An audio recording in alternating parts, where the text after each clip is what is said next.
Olá, boa noite. Hoje no Brasil existe cerca de 700 mil pessoas soropositivas, sendo que desse total, cerca de 150 mil desconhecem que têm a doença.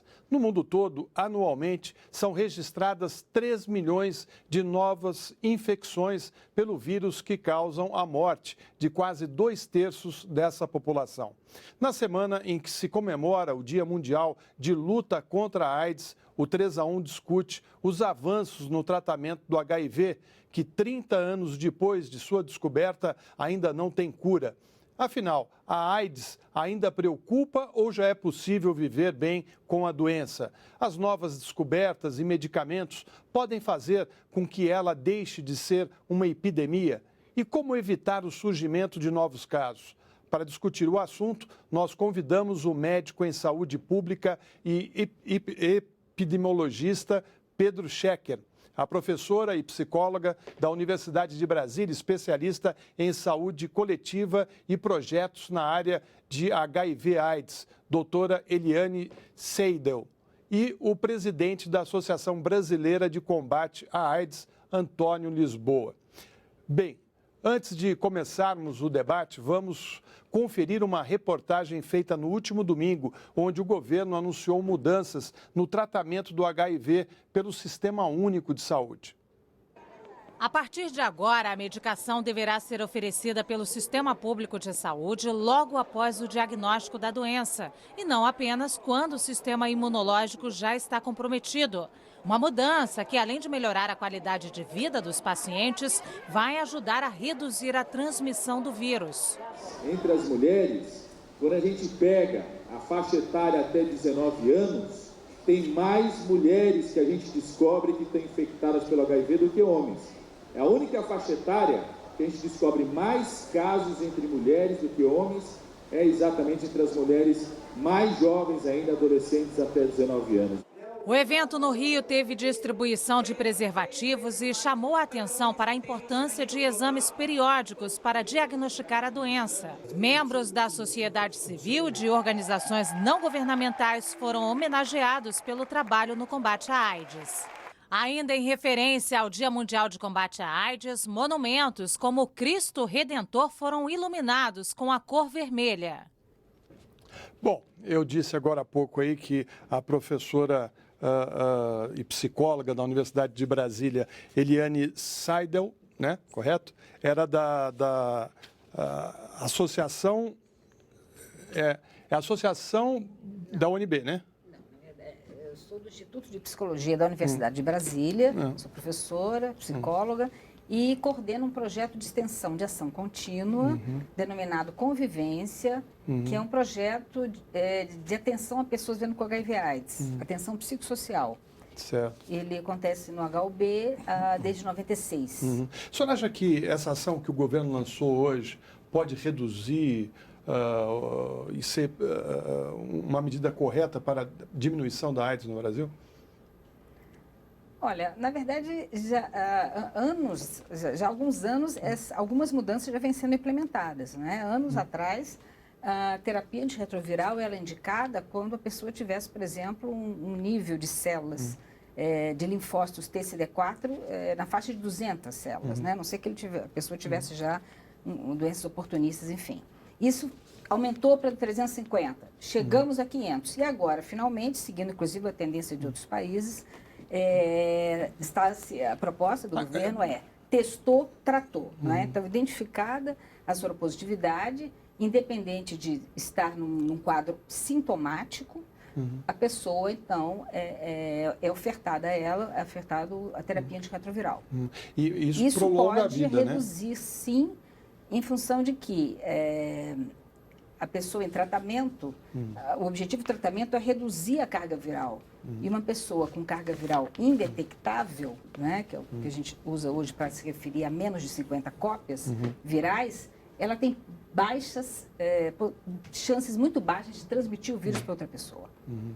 O Antônio, que é da Associação, né, da Brasiliense de Combate à AIDS, não é isso? Isso. Bom, você acha também que essa medida que o governo tomou vai ter ou vai dar condições das pessoas viverem melhor? Sobre o ponto de vista da prevenção, como falou a doutora Eliane Saider, é extremamente importante. Sobre o ponto de vista da questão da sobrevida também. Mas eu chamo a atenção para um cuidado especial por parte do governo, que é as chamadas doenças causadas pelo próprio medicamento, né? Os efeitos colaterais do medicamento. Temos que ter uma atenção mais especial, porque hoje a rede pública ainda não está preparada nem para receber os casos de pacientes que têm necessidade de cuidados com doenças por efeitos colaterais dos medicamentos. Tá? Então, eu chamo a atenção para isso. Sobre o ponto de vista da prevenção é importante, sobre o ponto de vista da sobrevida do paciente é importante também, mas a gente tem que ter um olhar especial para qualidade de vida, não é só aumentar a quantidade de vida, mas sim também trabalhar uma política na busca de mais qualidade de vida para esse paciente. Doutor Pedro, que tipo de problema a pessoa pode ter hoje com esses medicamentos? Bem, em relação à medida, por exemplo, acho que o Brasil retoma a vanguarda no mundo, né, em relação ao tratamento, porque o Brasil foi um país, um dos primeiros em desenvolvimento a adotar a terapia antirretroviral em 97. Né? E agora, com essa medida, o governo brasileiro age de modo correto, buscando efetivamente ampliar, né, a capacidade da eficácia do tratamento. O UNAIDS, né, que é o órgão da ONU que coordena e que busca estimular as ações em relação ao tratamento e assistência ao paciente de AIDS, recomenda essa medida já há algum tempo. E o Brasil é pioneiro dos países de desenvolvimento. Eu diria que essa medida, como disse Antônio, ela deve estar associada a outros cuidados, mas nós não podemos, pela preocupação pura e simples do efeito colateral, de retardar o benefício que essa medida pode trazer. Até porque o medicamento, ele traz efeito colateral, mesmo quando iniciado tardiamente. Né? Qualquer medicamento traz efeito colateral. Eu acho que a preocupação é válida, é fundamental que tenhamos uma equipe capacitada, um acompanhamento adequado, mas essa medida vai possibilitar efetivamente, primeiro, o país ampliar a cobertura para universal, porque como você informou, são 150 mil pessoas, não é, que não estão sob tratamento ainda ou não estão diagnosticadas. Então, há necessidade realmente de um grande movimento nacional, mobilização com a mídia, com o movimento social, universidades, nas escolas, né, com os segmentos sociais mais vulneráveis, para que possamos efetivamente ter, primeiro, o diagnóstico dessas pessoas, inclusive em áreas remotas, como a Amazônia e o Nordeste, por exemplo, onde a dificuldade, o acesso ao diagnóstico é grande. É fundamental que tenhamos serviços qualificados, né, com profissionais qualificados, experientes, para que possa oferecer o tratamento e acompanhar adequadamente esses pacientes. Eu creio que sim, é uma grande mudança, vai mudar o perfil da epidemia do Brasil, mas desde que as ressalvas em relação à capacidade instalada para diagnóstico, para tratamento e competência técnica, né, de equipe de saúde, não apenas o médico, mas a equipe de saúde, né, atendendo o paciente, isso certamente fará diferença. Tá. Professora, a senhora acha que hoje ainda é difícil conseguir esses remédios no Brasil? Como é que é? Não. Nós temos, como o doutor Pedro Scheck falou, uma distribuição universal. O acesso universal à medicação antirretroviral está garantido pelo governo, né? É uma política pública bastante sólida. Nesses anos todos de experiência, eu não me lembro de ter visto a falta desses medicamentos, né? Então, eu acho que está muito... é uma questão segura. E está muito bem consolidado. Não acredito que vai haver qualquer problema nesse sentido. A senhora acha que, como estava falando o professor, essa questão do acompanhamento médico, ela é hoje a questão fundamental? Você identificar e começar o tratamento com antecedência, com... Sim, eu acho que a medida é adequada, né? E todos os médicos hoje, o senhor acha que tem condições Eu acho que, na verdade, a gente deveria valorizar a equipe interdisciplinar. Saúde, nós temos que falar da equipe de saúde, não é? Eu acho que só o profissional de medicina, considerando a multidimensionalidade de questões relacionadas à soropositividade, fica insuficiente de alguma maneira. Então, nós temos que pensar no serviço social, na psicologia, na nutrição, não é? Principalmente na enfermagem. Então, são áreas fundamentais que devem estar juntas, atuando de modo integrado, atendendo às demandas da pessoa soropositiva. Porque a gente não pode esquecer que, apesar dos avanços, ainda é uma condição em relação a qual o medo do estigma é uma questão presente, né? O medo de preconceito, de discriminação. Então, é uma questão frequente ao descobrir, ao pegar o teste positivo, é muito comum vir à tona essa temática no acolhimento, nos processos de atendimento, tanto médico quanto psicossocial ou de outras áreas, né? Então... Antônio, você acha que hoje a pessoa que descobre que está infectada, ela consegue encontrar esse tratamento no país? Quer dizer, você acha que o Brasil hoje tem equipes suficientes para fazer esse atendimento em todo o seu território, que é um território muito grande? Aí é que está o nó da questão. Nos grandes centros, nas capitais, existe uma certa qualidade na prestação do serviço, na atenção à pessoa vivendo com HIV. Mas a grande dificuldade está na interiorização da epidemia. Então, nós temos um Brasil muito grande. Só para ter uma ideia, aqui em volta do Distrito Federal, nós temos 26 municípios da rede, que conta aqui como região do entorno de Brasília. E nenhuma dessas unidades existe uma unidade especializada no atendimento à pessoa vivendo com HIV/AIDS. Então é muito difícil. Tem estado brasileiro que é muito grande. O sujeito tem que sair tem que sair para ir para a capital. O estado de Goiás só tem uma referência. Tinha uma referência em Anápolis e essa referência parece-me que foi fechada, né? E só Goiânia, né? Então o paciente ele sai do interior de Goiás para ir para Goiânia para poder fazer o tratamento. Né? Então, assim, o acesso para essa pessoa que mora no interior ainda é muito difícil.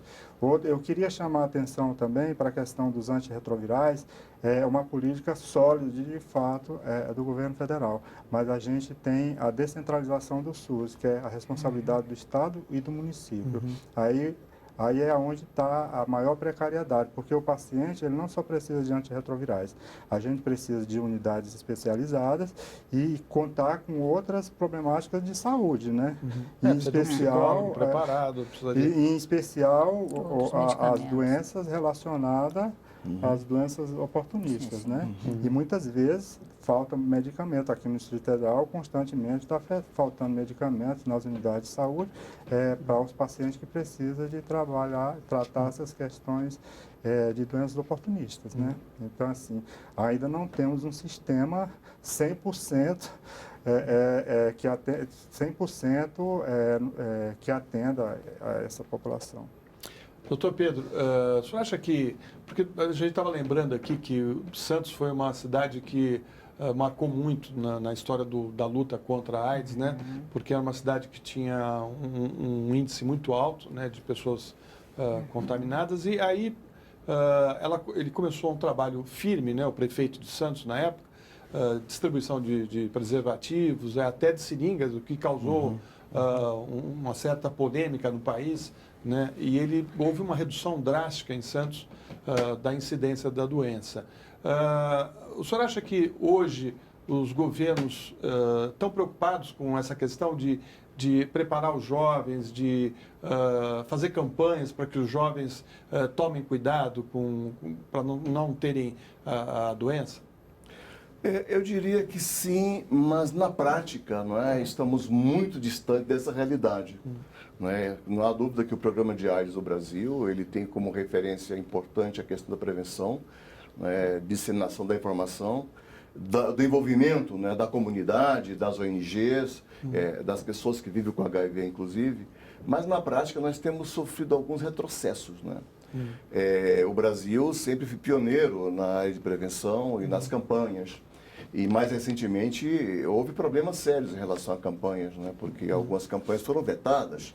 Vetadas simplesmente porque grupos religiosos ultraconservadores pressionaram o governo, né? Porque não poderia estar trabalhando alguns temas publicamente.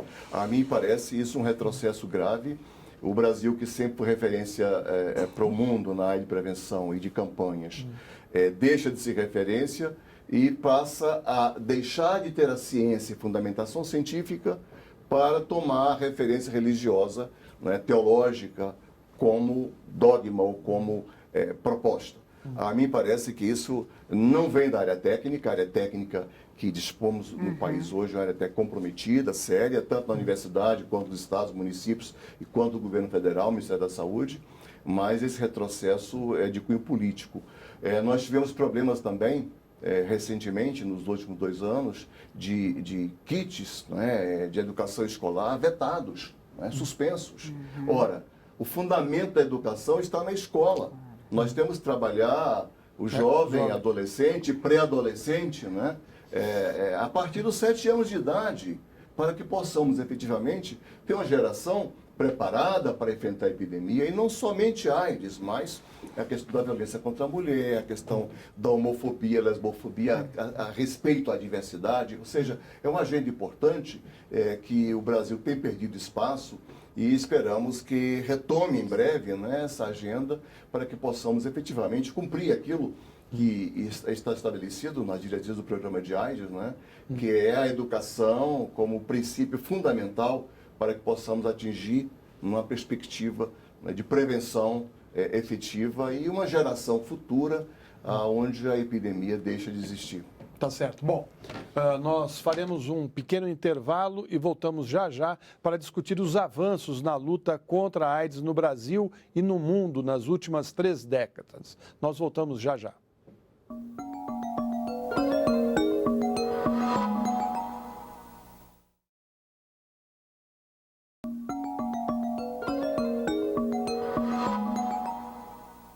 Estamos de volta com o 3-1, que hoje debate os avanços e os desafios do combate à AIDS no Brasil e no mundo. São nossos convidados o médico sanitarista e epidemiologista Pedro Schecker, a professora e psicóloga da Universidade de Brasília, especialista em saúde coletiva e projetos na área de HIV/AIDS, doutora Eliane Seidel, e o representante da presidente, né, da Associação Brasiliense de Combate à AIDS, Antônio Lisboa.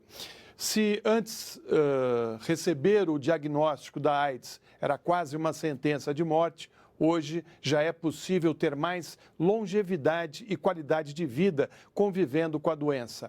Ainda assim, na última semana, o Fundo das Nações Unidas para a Infância fez um apelo por mais investimentos para o combate à doença. Um relatório da Unicef mostrou o aumento do número de mortes entre os jovens. O documento do Unicef aponta que as mortes de adolescentes relacionadas ao vírus HIV aumentaram quase 50% entre os anos de 2005 e 2012. O número de jovens com idade entre 10 e 19 anos que foram vítimas da doença passou de 71 mil para 110 mil. A situação é mais crítica nos países de renda baixa e média, onde só 34% dos jovens recebem o tratamento de que precisam. O resultado vai na contramão das políticas bem-sucedidas feitas para reduzir a transmissão do vírus HIV de mãe para filho. No mesmo período da pesquisa, o Unicef calcula que 850 mil crianças deixaram de ser infectadas graças ao tratamento preventivo. O país com o maior número de casos de HIV no mundo é a África do Sul, onde mais de 10% da população carrega o vírus. O governo tem feito um esforço para tentar zerar o número de novos portadores. Bem, o senhor acha que o Brasil, nesse caso, é um exemplo para o mundo, doutor Pedro? O quadro que o Unicef apresenta é verdadeiro e preocupante, né? Porque à medida em que ao tempo em que a AIDS cai no mundo como um todo, né, houve realmente queda de novas infecções. Nós tivemos, de 2001 a 2012, por exemplo, uma queda de 33% em novas infecções. Tivemos também queda de 28% em óbitos, né, de 2005 a 2012, mas está aumentando entre jovens. Né? No mundo inteiro, e no Brasil inclusive, nós temos observado uma queda do uso do preservativo. Isso é preocupante, porque à medida que o uso do preservativo cai, né, nós temos exposição à infecção pelo vírus da AIDS. E no Brasil, nos últimos 3, 4 anos, estudos do Ministério da Saúde têm demonstrado, né, uma queda do preservativo. E isso é preocupante e pode nos levar a uma situação adversa no futuro. E nós temos uma epidemia em que hoje, por exemplo, no Brasil, né, aumenta também entre as mulheres jovens, né, tanto que em algumas faixas etárias há mais mulheres entre os novos casos, né, diagnosticados do que homens. E na população masculina nós temos um recrudescimento da epidemia em pessoas que fazem, homens que fazem sexo com homens, né, e populações mais vulneráveis. Isso faz com que nós possamos rever a prática de hoje, né, e tentar realmente trabalhar e retomar algumas práticas anteriores e criar uma abordagem nova em relação à educação, em relação à prevenção, para que possamos efetivamente mudar esse perfil. E não só a partir do serviço de saúde. O serviço de saúde é um ponto de referência. Mas o nosso ponto maior de referência é a escola. Eu insisto que a escola realmente é o locus fundamental para que possamos efetivamente, né, trabalhar a prevenção. E isso foge efetivamente do controle do Ministério da Saúde, mas o Ministério da Saúde pode exercer influência sobre o MEC, né, e trabalhar estados e municípios no sentido de ter uma agenda bastante forte na escola, na empresa, né, as empresas podem trabalhar, os meios de comunicação. Agora, professora, por que isso aconteceu no Brasil? Quer dizer, a gente teve uma campanha massiva, né, nos anos 80, 90 principalmente, e agora parece que retraiu e as pessoas começaram a achar que não existia mais o problema no país. O que aconteceu nesse período? Por que isso vem ocorrendo? Bom, eu não sei se eu consigo, né, ter uma explicação exatamente para o fato, mas enfim, eu acho que a gente tem que pensar também que essa questão educativa e da prevenção ela tem que ser contínua. Né? A gente não... ações que acontecem e acabam e se interrompem, isso prejudica todo esse trabalho. E não é só também a grande mídia, né? Você tem um trabalho que é importante, né? TV, enfim, mas é muito importante, estudos estão mostrando esse trabalho mais próximo, mais, vamos chamar assim, no tete-a-tete, no face-a-face, que aí vai acontecer nesses espaços sociais, a escola, locais de trabalho, espaços comunitários, né? Enfim, e que saem do setor saúde. Nós estamos falando aí de espaços, né, de outros onde as pessoas estão. E, então, a importância de se trabalhar mais nessa esfera. Então, por exemplo, estou lembrando que é um programa que está em vigor, né, do MEC, Saúde nas Escolas, que foi todo um trabalho extremamente importante de trazer o tema HIV/AIDS, prevenção, para o ambiente escolar, a partir de professores engajados, alunos mesmo, né, que participam, que se engajam nessa atividade. Então, aí você tem preservativos, você tem aconselhamento para o sexo seguro, oficinas, né? Aí trabalhando com público, então, menor, né? Um trabalho que você faz ali numa sala com 20, 25 jovens, faixa mais reduzida de idade, faixa maior. Então, esse trabalho mais próximo, no corpo a corpo, em que a gente vai ter questões do campo mais cognitivo, afetivo e comportamental, são fundamentais para a gente avançar na prevenção também. Antônio, e você, o que você acha? Uma coisa muito importante que deve se reconhecer é o financiamento da política de AIDS no Brasil. Ela não está acontecendo. Então, assim, quando foi até o momento em que nós tínhamos o acesso ao financiamento da política de AIDS diretamente ao departamento, hoje departamento de AIDS, a sociedade civil, que é o instrumento que chega na ponta na questão da assistência e da prevenção, deixou de acessar esse financiamento diretamente ao Ministério da Saúde e deixando a cargo do Estado e do município. E só para você ter uma ideia, no Distrito Federal, há mais de 4 anos não se gasta o recurso que é repassado do Ministério da Saúde para despesa com a política de AIDS aqui no Distrito Federal. E como o DF tem um acúmulo de 12 milhões de reais, aproximadamente 12 milhões de reais, que seriam para trabalhar a política de AIDS aqui no Distrito Federal.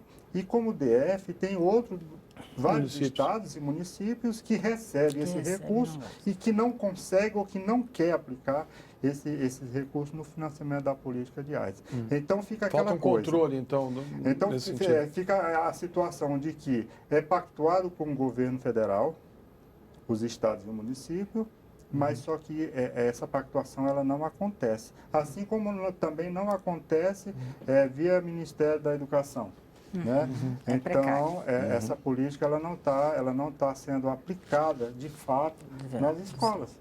Né? Porque tem um ponto desinteresse político. No meu ponto de vista, é um desinteresse político, né? De que faz com que essa pactuação ela não aconteça, de fato, tanto na sociedade civil, né? Entre estados e municípios, sociedade civil, e também nas escolas, na questão da educação direta, né? Agora, com o protocolo, né, a pessoa descobrindo que está com o vírus, ela já começa o tratamento imediatamente, não é isso? Exato, o que determina, né? A nova proposta é essa e já está vigente, né? Antes começava com CD4 abaixo de 200, depois 350, depois 500, né? Que a norma global da OMS ainda é 500. O Brasil, como vimos no início, avançou nessa perspectiva e atendeu a recomendação do UNAIDS já com a proposta de diagnosticar e tratar de imediato. Isso vai realmente reduzir o tempo, né? Antes, por exemplo, nós tivemos um trabalho com o UNAIDS e com agências da ONU e com o governo federal e do Amazonas no Alto Solimões, aonde não faz CD4. Antes tinha que fazer o diagnóstico da infecção pelo HIV, depois o CD4, né, que mede o grau de imunidade e defesa do organismo, que seria, no caso, 350 ou 500, ia para Manaus. E quase nunca retornava com meses depois. Então havia um retardamento. Agora, com essa nova proposta, nas áreas de difícil acesso, desde que haja equipe de saúde não é, capacitada adequadamente, pode-se de imediato iniciar o tratamento e com reflexos bastante positivos.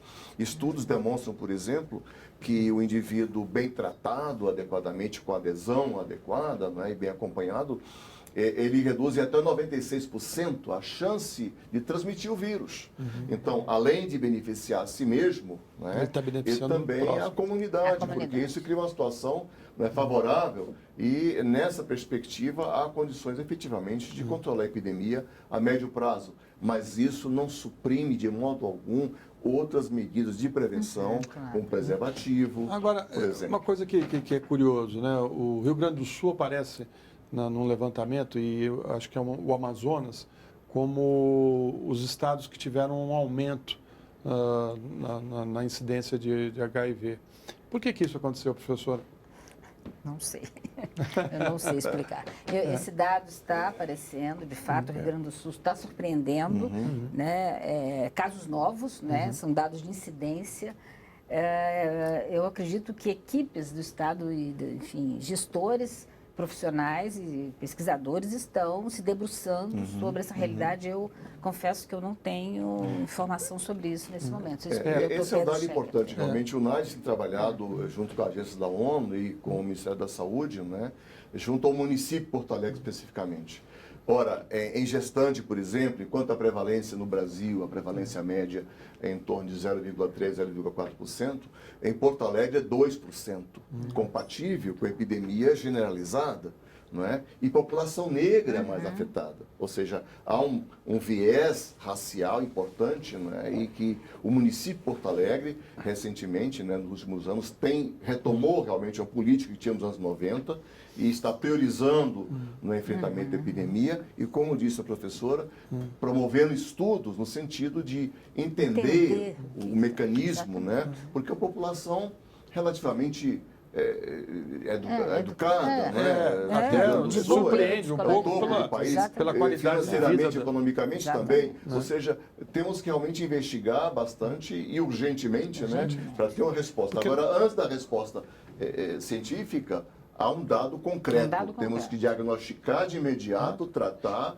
e promover a prevenção na escola, no ambiente de trabalho, Parece que e mobilizar a comunidade. Um ponto importante, eu estive em Porto Alegre em março, creio, desse ano, e eu disse, eu acho que o município tem que decretar emergência sanitária em função desse quadro nosológico, porque a população não sabe. A população em Porto Alegre não tem conhecimento ou não tem clareza dessa gravidade. É uma situação realmente grave e diversa.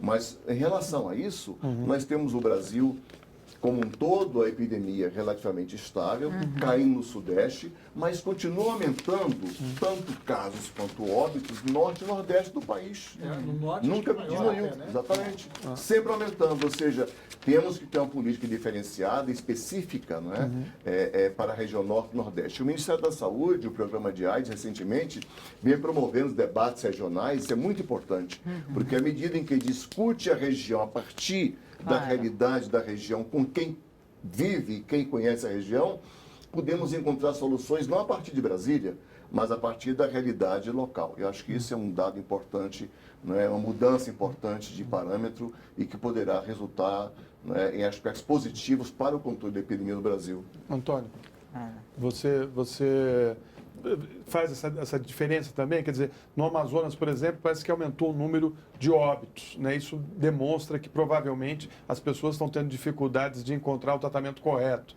né? Acho que bate com aquilo que você tinha dito agora há pouco, né? Quer dizer, a verba não está sendo utilizada. Como é que vocês analisam essa questão do Norte? Bom, a questão da pauperização, né? Então, a sobrevivência está aliada à qualidade de vida. Né? Isso é extremamente importante. Então, não basta só ter disponível medicamento antirretroviral. Não. A pessoa tem que ter acesso a políticas, inclusive de assistência social, para que ela tenha uma qualidade de vida melhor, para que o medicamento tenha um efeito, tenha uma eficácia na sua vida. Com relação a taxas, né? Eu também não posso afirmar, mas assim, conversando com colegas ativistas, principalmente do Sul, eles acreditam que essa alta incidência se dá pela qualidade de captação no serviço de saúde, de novos casos, né? Então, se o Estado ele está bem preparado e está qualificado, tanto em campanha, mas também na unidade para o atendimento ao cidadão em busca de novos diagnósticos, né? Isso vai aumentar de fato.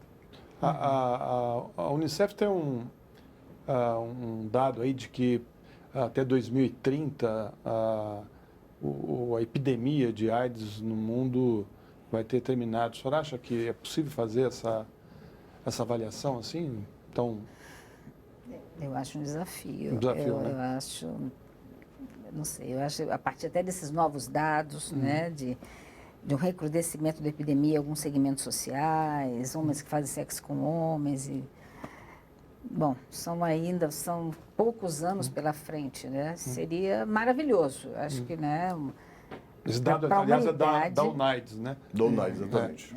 Não da Unicef, da UNAIDS. Mas eu acho que nós temos ainda que caminhar, porque nós temos também a questão epidemiológica, ela é muito diversa se a gente olha o mundo como um todo, né? Então, nem todos os países têm uma política também no campo do tratamento da prevenção, como a brasileira, né? Então, são desafios. Eu duvido um pouco. Eu diria que é possível, sim, desde que há decisão política e investimento. Né?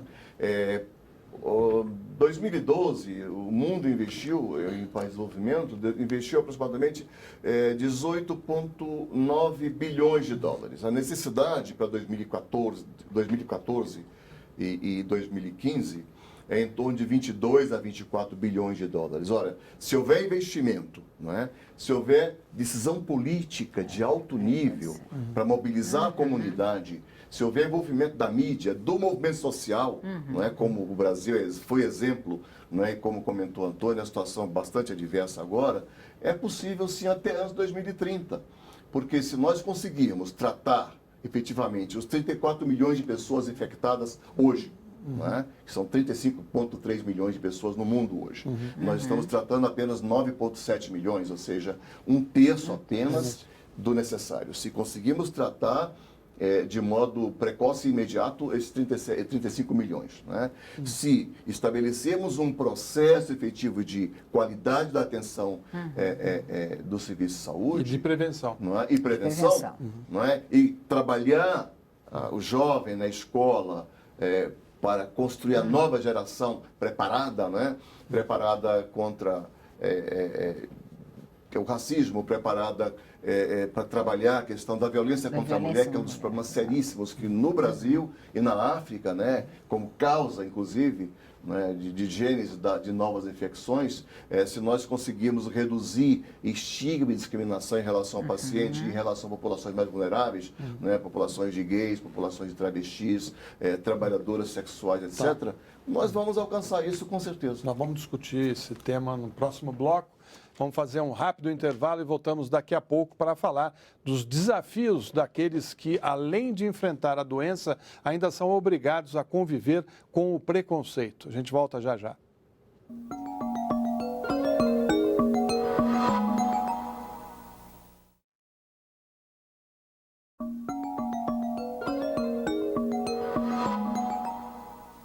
O 3-1 está de volta debatendo os avanços na luta contra o HIV.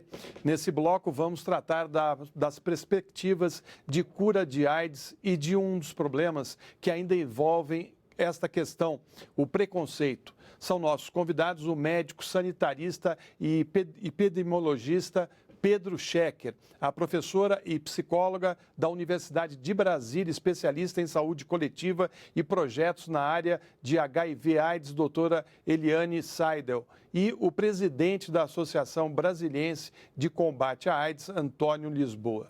Antes de continuar o nosso debate, nós vamos conhecer um pouquinho do trabalho feito pela Associação Sempre Viva de Belo Horizonte, que dá apoio às mulheres que vivem com a doença. Esta mulher prefere não revelar o rosto, mas no corpo mostra as marcas da doença. Descobriu que era portadora do vírus HIV em 1998. E era meu companheiro e ele era portador e ele passou para mim, não falou para mim que ele era portador. Eu perdi uma visão, eu tenho só 20% da visão esquerda. Sou diabético, desenvolvi uma diabetes, né? Então, sim, é muito difícil. Mesmo com todas as dificuldades, se considera feliz. Estou me tratando, estou me cuidando. Eu sou ser humano igual a qualquer uma outra pessoa. Mesmo em pleno século XXI, um dos maiores problemas gerados pela AIDS ainda é o preconceito, seja no núcleo familiar ou mesmo numa comunidade maior. Por isso, muita gente encontra na solidariedade o caminho para vencer os obstáculos da doença. Por meio de acolhimento psicológico e oficinas de artesanato, a Associação Sempre Viva atende hoje 167 mulheres portadoras do HIV. O trabalho é feito por meio de doações. São quase 20 anos de batalha. Graças a Deus, nós temos o uso do coquetel, nós temos que ter adesão ao medicamento, nós temos que ter uma disciplina muito maior, né, para se estar tomando essa medicação. E como é que a pessoa vai ter uma adesão ao medicamento se conhece os efeitos colaterais? As sequelas da AIDS é uma coisa que tem que ser discutida. A presidente do grupo lamenta que a sociedade ainda não consiga compreender os riscos da doença e encare com preconceito os portadores do vírus, no país há mais de 30 anos. Quem é soropositiva, ela não tem essa visibilidade que as pessoas, a grande maioria tem, né? Até para evitar sofrimento maiores, que ainda estão sendo apontada na rua. O preconceito é uma questão muito grandiosa. Não desanime, nem acho que o mundo acabou, porque não é por aí. A pessoa pode ter vida normal, basta querer.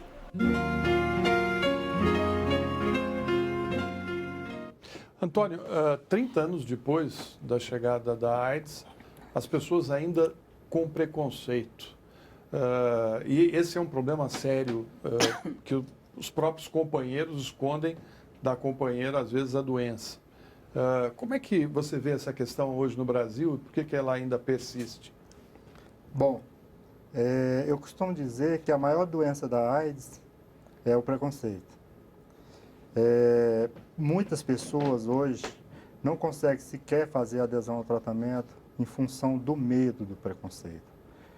Então, o que fazemos? A Associação Brasileira de Combate à AIDS, Grupo Arco-Íris, há 23 anos vem lutando não só por uma política digna de saúde no combate ao HIV, mas também na queda de mitos e preconceitos com relação às pessoas já afetadas pelo HIV.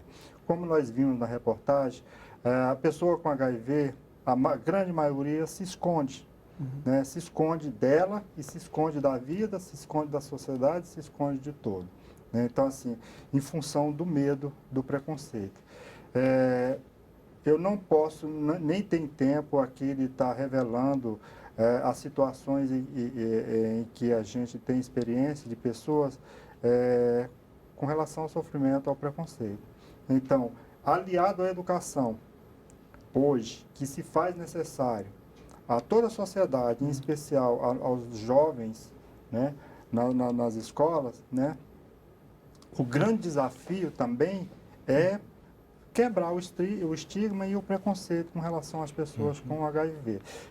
Eu só quero lembrar a população de que ter preconceito contra as pessoas que têm HIV/AIDS está deixando ela muito mais vulnerável a se tornar uma pessoa infectada pelo HIV. Bom, o 3-1 ouviu a editora executiva da Agência de Notícias da AIDS, Roseli Tardelli, sobre a importância da informação para combater o preconceito. Vamos ouvi-la. Eu perdi um irmão em 94. Meu irmão pegou um HIV, contraiu o vírus num momento bastante difícil, não tinha remédio, não tinha medicação, não tinha para onde correr. Meu irmão morreu com 30 quilos, sem enxergar, sem andar, numa situação de bastante sofrimento para todos nós que o acolhemos e que vivenciamos isso. Foi muito difícil tudo isso. Em 98, eu fiz um seminário, primeiro Fórum Imprensa e Cidadania. Foi a primeira vez que nós juntamos no Brasil ativistas, gestores públicos, médicos, para discutir a questão da AIDS. E eu percebi, naquele momento, que faltava essa organização das informações. A pauta AIDS merece uma ação mais profissional de comunicação. Então, eu fui fazendo gestões, fui amadurecendo a ideia e em 2003 nós fundamos uma agência que fala só de AIDS. Os grandes jornais não usam mais termos equivocados, como por exemplo a Idético, né? Não fazem mais matérias nessa linha de sensacionalista, de só vender jornal, sem se preocupar com o conteúdo das informações. Eu quero crer que os meus parceiros de ofício ajudaram e perceberam um pouco mais da dificuldade que a gente tem de comunicar sobre saúde, que é um tema complexo, e ainda mais sobre HIV e AIDS, né? Porque nós nos equivocamos lá atrás. Nós dissemos grupo de risco, comportamento de risco, peste gay, câncer gay. Nós não tínhamos informação e eu acho que também faltou pergunta. Como assim, doutor, um câncer que só dá em gays? Não é? Como assim, doutor, uma peste gay? Não. Se lá atrás nós tivéssemos dito que o vírus é um vírus mutante e que todo mundo é vulnerável, os ganhos que a humanidade tem em relação à prevenção teriam sido maiores. Então, acho que o equívoco foi esse. Nós ajudamos a criar estigma e discriminação e preconceito em relação à doença.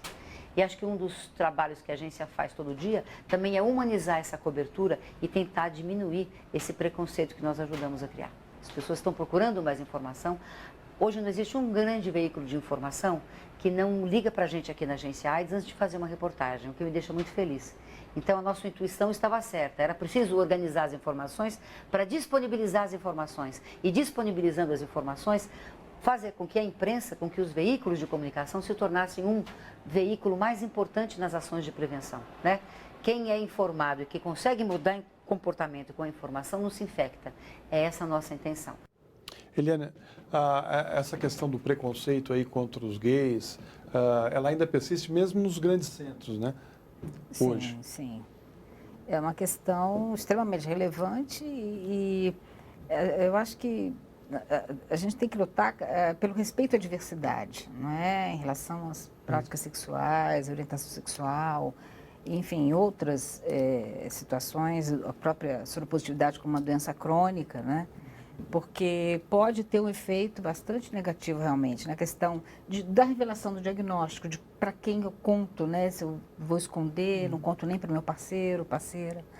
A questão da adesão, então são vários aspectos bastante negativos. Agora, é uma luta que tem que ser de todos, da sociedade, né? Governos, profissionais de saúde, o movimento social acho que tem um papel assim fundamental, né? Um movimento que, como a Rede Nacional de Pessoas Vivendo com HIV/AIDS e também movimentos como Você acha que essa Arco-Íris. parada gay, por exemplo, eles falam sobre isso é levantado? Também, né? Também, porque na parada gay essa questão também é trazida, não é? É uma das bandeiras que as paradas gays têm levantado. Né? Doutor Pedro, a Fiocruz está desenvolvendo aí um kit para fazer o teste do HIV, que vai poder ser feito em casa. Você acha que isso vai de encontro com aquela sua preocupação de se iniciar logo o tratamento? Eu creio que sim. Eu acho que é uma estratégia adicional à existente, né, para permitir ampliar o diagnóstico. À medida em que a AIDS deixa de ser uma sentença de morte, como foi posto, né? O Betinho colocava bastante claro, né, naquele momento difícil, a AIDS é a sentença de morte, deixou de ser.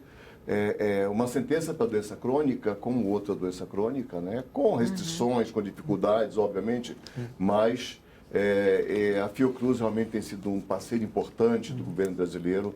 É o governo brasileiro realmente, né, trabalhando tecnologias inovadoras no sentido de capacitar o país para ampliar o diagnóstico. A Fiocruz já produz teste rápido, né, que é utilizando o sangue, e agora está com um novo teste e para trabalhar a questão dessas farmácias. Agora, me permita apenas fazer um comentário sobre o depoimento da Roseli. Primeiro, é realmente gratificante ouvir a Roseli, porque ela não fala a partir de um conhecimento teórico, ela fala da vivência prática. Realmente, Roseli, no país, né, em relação ao meio de comunicação, em relação a reduzir estigma e discriminação, ela tem sido pioneira e fundamental. Tive a honra de, quando estava à frente do programa de AIDS, trabalhar com a Roseli, né, nessa agenda que ela colocou em relação a capacitar profissionais de saúde, capacitar jornalistas, com o objetivo de utilizar a linguagem adequada no meio de comunicação. E realmente é uma contribuição importante. Mas voltando à Fiocruz, eu acho que sim, é mais um mecanismo. Alguns são contrários a isso, mas eu acho que nós temos que inovar.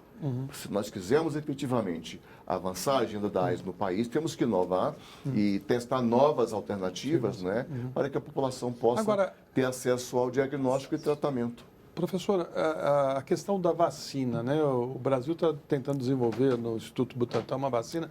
Você acha que a gente vai conseguir chegar a uma vacina para essa doença? É um grande anseio, né? Eu acho que tem vários estudos em andamento, mas efetivamente a gente não tem ainda uma resposta assim, em termos de que a população possa usufruir, né? Infelizmente. Acho que são pesquisas, estudos de vacinas, são estudos longos, e o fato de ser vírus é um complicador, né? Porque o vírus tem mutações. E mutante, né? É mutante. Exato. É um grande desafio, enfim, sintetizar, né, uma vacina para vírus. Mas vamos torcer para que isso aconteça. Aliás, é uma grande esperança dos pacientes. Né? Hoje, as mulheres grávidas já conseguem impedir a doença para o filho na gravidez? Com certeza. A gente tem, agora, claro que aí está associado também a qualidade do pré-natal, né? Mas nós temos indicadores ótimos, né? No Brasil, principalmente, quer dizer, Brasília mesmo tem um número ínfimo, até zero, já tivemos anos onde as mulheres gestantes, né, mulheres soropositivas que engravidam e mulheres que descobrem o diagnóstico durante a gravidez não transmitem o vírus para os seus bebês, né, que é a prevenção da transmissão vertical. Né? Então, eu queria chamar a atenção para a importância, ao fazer o teste para HIV, do aconselhamento pré e pós-teste. Né? É esse acolhimento que vai fazer, no caso de um resultado positivo, uma boa vinculação da pessoa ao serviço de saúde. Né? Então, quando for disponibilizado para o indivíduo, o cidadão, fazer o teste na sua casa, tem que, de fato, haver uma grande conscientização da população para a importância do resultado positivo ao fazer o teste. Né? Isso é extremamente importante. Com relação ao viver com HIV, é possível, desde que se tenha um projeto de vida. Há 25 anos atrás, era um sonho quase que impossível se viver o que vivemos hoje. Verdade. Não é verdade? Com todo o aparato de medicamentos que nós temos hoje aí, e distribuído de forma gratuita, o povo brasileiro pagando ao portador de HIV, ao medicamento de forma gratuita, né?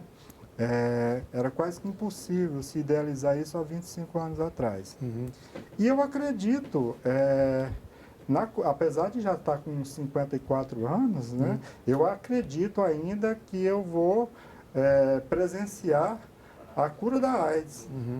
Né, porque se já é possível viver com AIDS, hoje, eu tenho que ter um projeto de vida para alcançar a cura da AIDS.